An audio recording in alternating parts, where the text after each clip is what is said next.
Cuando pensamos en el Caribe, lo primero que nos viene a la mente son aguas turquesas, playas de arena blanca. Pero durante siglos el Caribe fue mucho más que eso.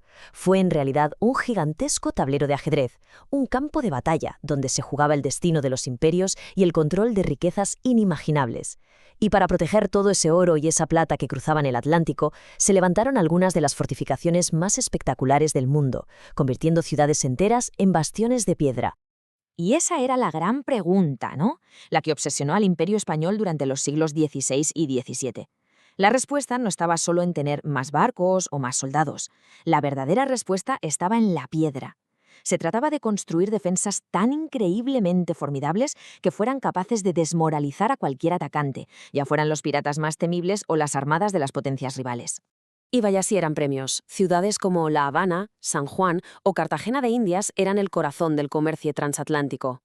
Por sus muelles pasaba, literalmente, la riqueza de todo un continente. Eran las joyas de la corona, con un valor estratégico que hoy nos costaría hasta imaginar.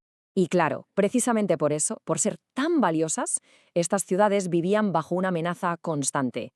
Corsarios, bucaneros y, por supuesto, las flotas de Inglaterra, Francia y Holanda, todos veían en estos puertos la oportunidad de oro para dar un golpe tremendo y muy lucrativo al poder español. La vulnerabilidad era tan grande como la riqueza que guardaban. Vale, entonces, ¿cuál fue la solución? Pues la respuesta española fue monumental. No fue un parche, no fue una mejora.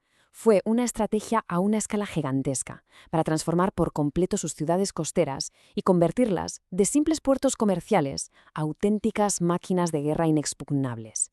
Es que, al principio, las incursiones piratas del siglo XVI fueron demoledoras, y ahí la corona española entendió algo clave.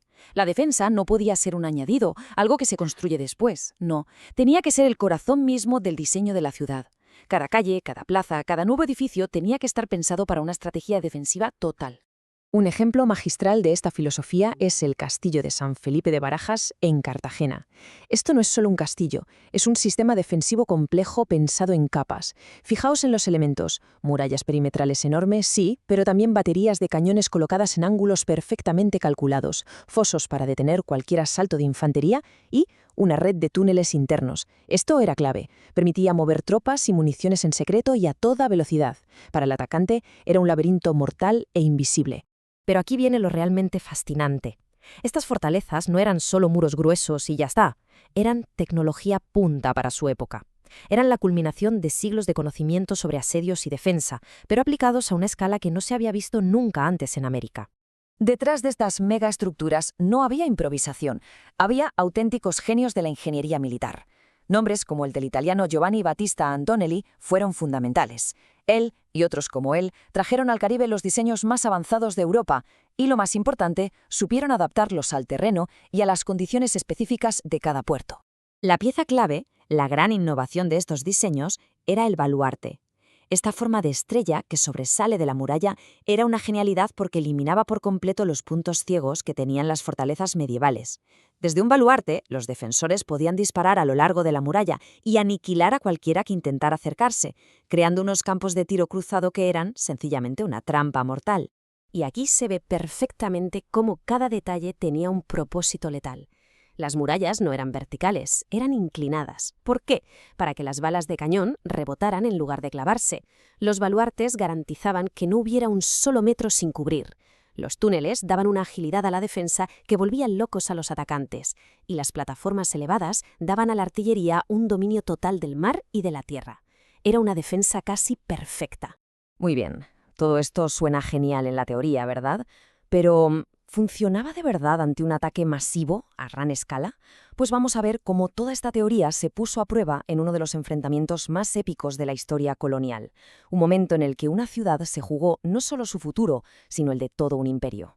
Estamos en 1741. Gran Bretaña ha reunido una de las mayores flotas de invasión de la historia hasta ese momento. El objetivo es uno, claro y directo: Cartagena de Indias, el puerto más importante del Imperio español en el Caribe.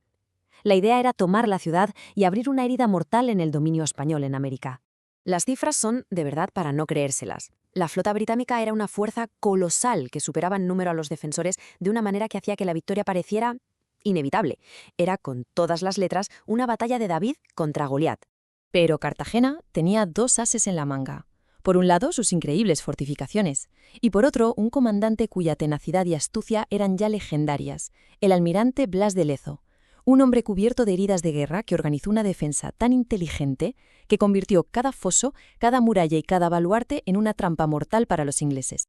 Y ocurrió lo imposible. Contra todo pronóstico, la ciudad aguantó. La combinación de una arquitectura defensiva casi perfecta y un liderazgo excepcional lo logró. La gigantesca flota británica fue derrotada y tuvo que retirarse, humillada. Cartagena había superado su prueba de fuego. Pasemos ahora a ver el legado de estas estructuras, porque su impacto fue mucho más allá de la batalla. Estas murallas no solo decidieron guerras, sino que dieron forma a la sociedad, a la cultura y al paisaje de estas ciudades para siempre. Hay que imaginar cómo era vivir ahí dentro. Era una vida en estado de alerta constante. Las puertas de la ciudad se cerraban cada noche, controlando quién entraba y quién salía. El día a día estaba marcado por el ritmo militar, y la propia sociedad era un reflejo de su función, una guarnición de soldados que convivía con comerciantes y funcionarios del imperio. Y lo más fascinante es la transformación que han sufrido con el tiempo. Lo que nació como un instrumento puramente militar, una herramienta de guerra diseñada para defender y destruir, se ha convertido hoy en un símbolo de identidad, en un tesoro histórico que atrae a gente de todo el mundo. Este reconocimiento mundial lo dice todo. Al ser declaradas Patrimonio de la Humanidad, se está admitiendo que su valor va más allá de un país o una época. Ya no son solo el recuerdo de un imperio, son un legado que le pertenece a toda la humanidad. Al final, estas murallas son los testigos silenciosos de la historia. Si pudieran hablar, nos contarían historias de cañones, de huracanes, de piratas. Su resistencia no solo salvó a los que vivían dentro, sino que aseguró el flujo de riquezas que mantuvo en pie a todo un imperio durante siglos. Y todo esto nos deja con una última reflexión. Si estas murallas de piedra eran las fortalezas que protegían el orden mundial de su tiempo, nos podemos preguntar, ¿cuáles son las estructuras, ya sean físicas, digitales o económicas, que cumplen esa misma función en nuestro mundo globalizado de hoy?